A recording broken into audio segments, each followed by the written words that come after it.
النهاردة هنتكلم في موضوع يعني ممكن عنوانه يبان غريب شوية. فكرة إزاي نسرق عشان نبقى مبدعين. دي هي الفكرة المحورية في كتاب اسرق كفنان أو Steal Like an Artist. ومهمتنا إننا نفهم إزاي كل الأعمال الإبداعية بتبني على اللي قبلها.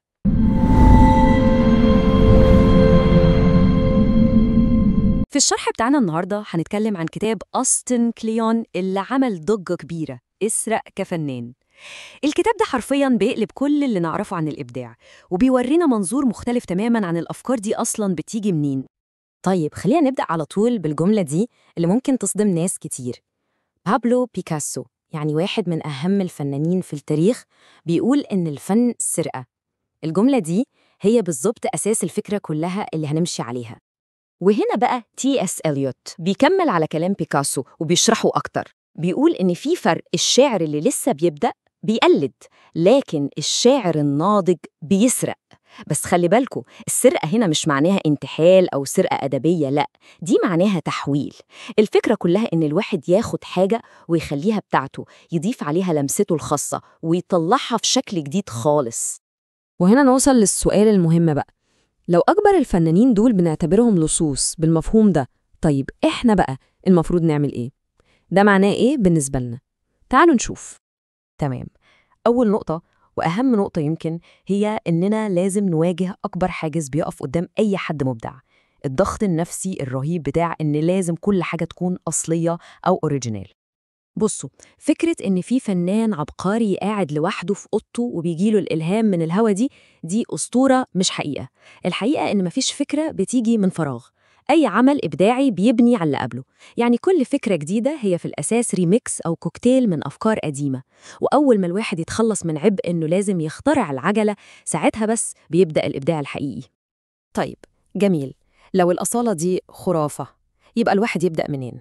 البداية بتكون من تجميع الإلهام، المدخلات الإبداعية بتاعتنا، بس طبعاً لازم نعمل ده بذكاء.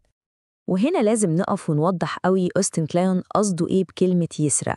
الموضوع ملوش أي علاقة بالسرقة الأدبية أو النسخ، لأ، هو قصده إن الواحد يدرس أعمال غيره بعمق، يفهمها كويس قوي وينسب الفضل لأصحابها طبعاً، وبعدين ياخدها كنقطة بداية ويمزجها ويعيد تشكيلها عشان يطلع حاجة جديدة خالص. وهنا بقى يتضح الفرق الكبير بين السرقة الكويسة والسرقة الوحشة. السرقة الكويسة بتكرم الفنان الأصلي، بتدرس شغله وبتاخد إلهام من كذا حد، مش حد واحد بس.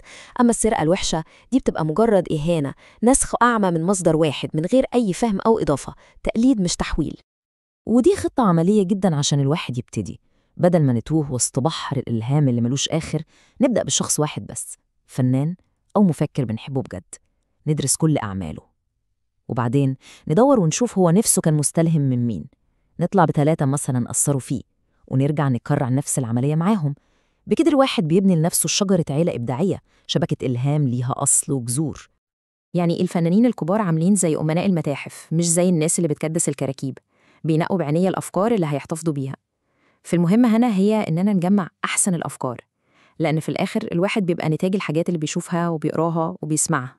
تمام قوي، جمعنا الإلهام، والخطوة اللي بعد كده إيه؟ إزاي كل ده يتحول لشغل بجد؟ هنا بقى بندخل في مرحلة الصنع نفسها.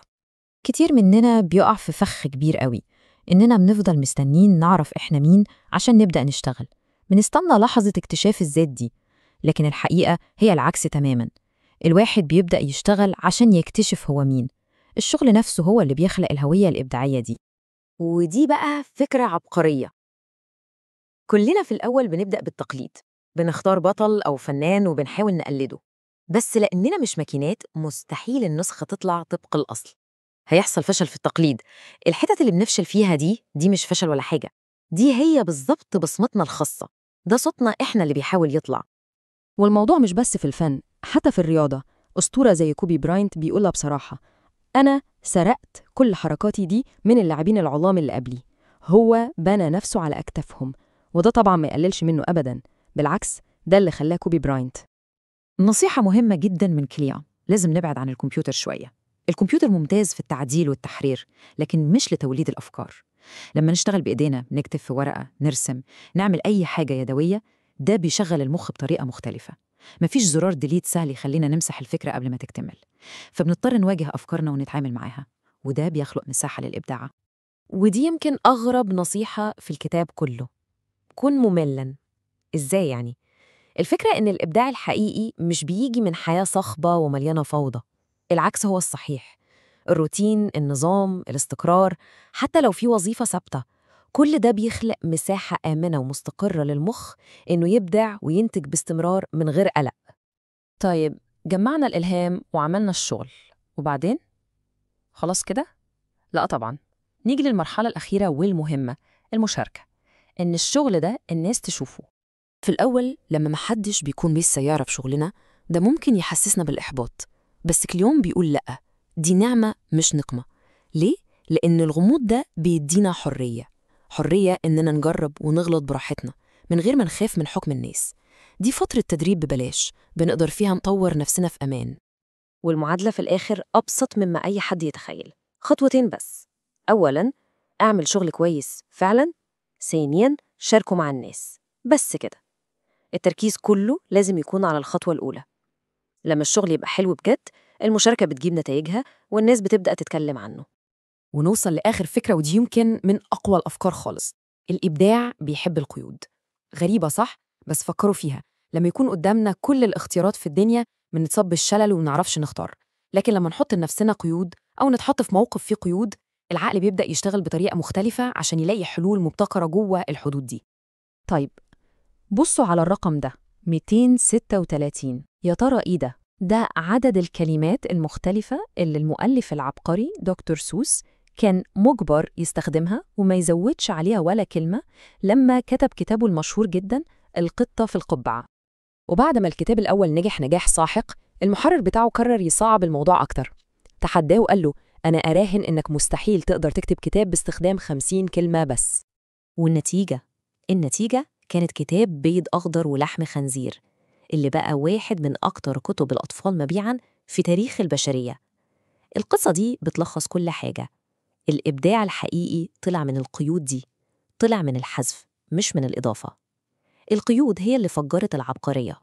وبكده السؤال المفروض نسأله لنفسنا كل يوم مش إزاي أخترع فكرة من العدم، لا، السؤال الصح هو إيه الفكرة العظيمة اللي ممكن أسرقها النهاردة، أدرسها وأفهمها وأحولها لحاجة جديدة بتاعتي أنا.